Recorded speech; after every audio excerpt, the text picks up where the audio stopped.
Yan. So, buksan na din natin yung last perfume na binili ko dun sa Duty Free. Na-open ko na to, kaya lang hindi ko pa inalis. Binali ko sa box kasi hindi ko pa siya ma-display dahil wala pa siyang sticker. So, open na natin. Yan, pwede ko na siyang tanggalin talaga sa box and i-display. So, yan yung box niya. Yan.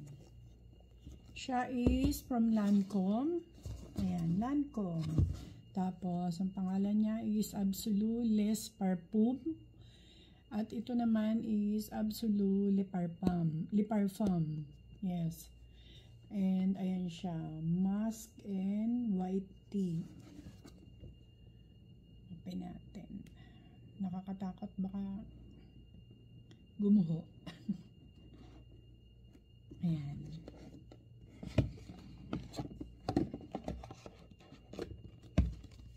Pagpatungin natin yung box niya.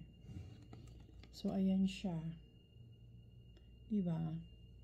Ang cute. Ito is 100 ml lang din. Ayan siya. Ang bango nito.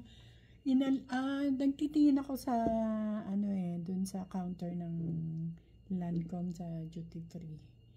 And sa dami ng naamoy ko, nahahalo-halo na. Hindi ko na maintindihan kung ano yung gusto ko. Pero ito, nagustuhan ko talaga siya, yung lip parfum niya. Kasi meron siyang musk and tea. Isa yun sa mga gusto kong notes, pag fresh. And gusto ko rin yung ginger. So, ayan siya. Ayan yung ibabaw niya, may rose. And yung ilalim niya is rose din, na uka. Ang lalim niyan. Tingnan niyo yung kamay ko. Kabaon yung buong kuko. O, diba? So, ayan siya. And, ang bango nito. Ang fresh. Ang bango. Sa takip pa lang, namoy ko na siya. And, so, wish ko lang sana ginawa man lang nilang magnetic. Mabigat yung ano niya, yung takip. Kaya lang hindi siya magnetic. Click lang siya. Yan. And, ito is, dito sa labas, nasa 1,000, kulang 1,300. 1,200 something siya. Dun sa site and sa store.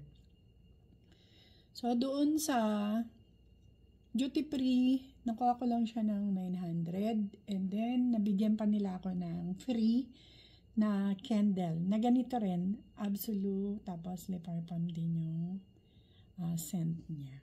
So, ayan yung huling binili ko doon sa Duty Free. Ayan. Siguro, meron pa akong ganitong gusto, yung rose and dye. Parang ganun, na may patchouli. Ang bango niya. Parang dalawa pa yung gusto ko nito, pero hintayin ko mag-sale, halimbawa mag-sale siya sa site. Kasi pag nagsisale to sa site, nasa 30% din yung sale nila. So, makukuha mo na lang ng ganun din, 900, 800.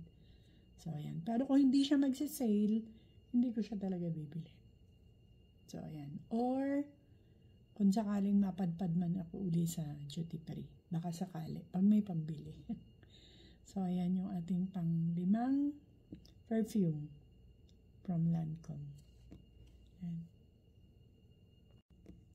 And, lagyan na rin natin siya ng sticker. Ito yung kanyang sticker. Ayan, yung kanyang notes.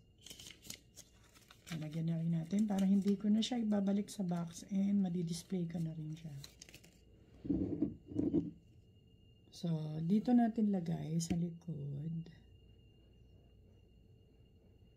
Ayan. So, ayan. May sticker na siya. Ayan.